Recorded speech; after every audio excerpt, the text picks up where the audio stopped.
Welcome back to Ancient Deities Dossier. Let's jump right in.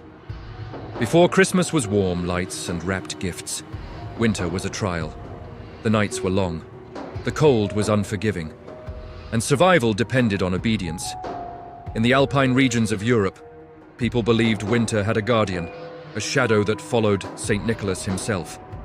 They called him Krampus, horned, hoofed, chained.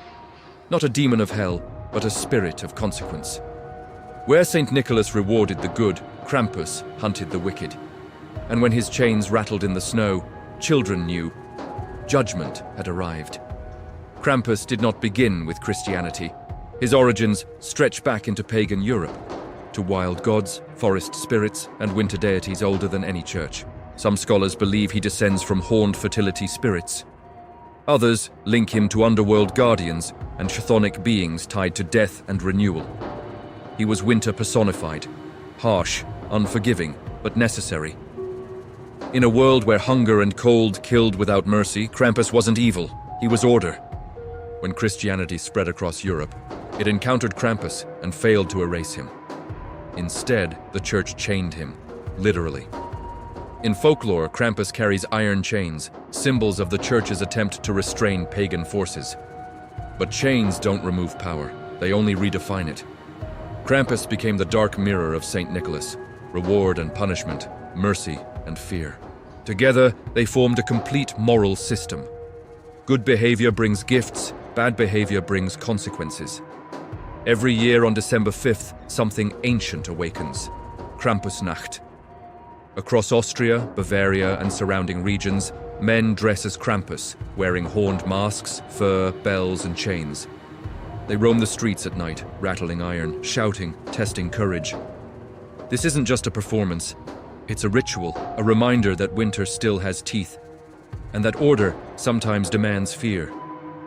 Everything Krampus carries has a deeper meaning. The birch rods represent discipline and purification. The chains represent restraint and consequence. The basket or sack he carries represents removal. Those who refuse to learn are taken away. Krampus doesn't kill. He corrects. He removes what threatens the balance of the community. He is not chaos. He is the price of ignoring it. In the modern world, Krampus terrifies us because we've forgotten his purpose. He is fear used responsibly. Fear that teaches limits. Fear that enforces accountability. Fear that reminds humanity it is not untouchable. Krampus doesn't hunt innocence, he hunts entitlement. And that is why his legend survives, because consequences never go out of season. Despite bans, suppression, and modernization, Krampus never disappeared, he adapted. He's in films, festivals, art, and internet folklore. Why? Because the world still senses an imbalance. A society without consequences creates monsters of its own.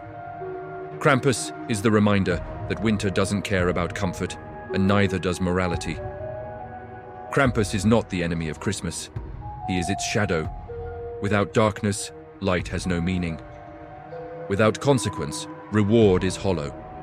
He walks beside St. Nicholas, not behind him. Because every gift must be earned.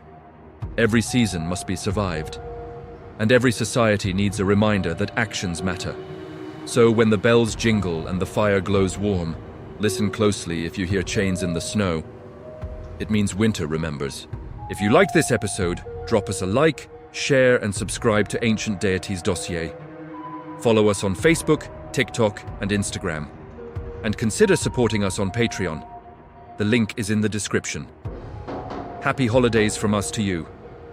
And remember, there is always a price for not following the law and order of all things. This is Ancient Deities Dossier signing off. And as always, seekers of the arcane, stay curious, stay mythical.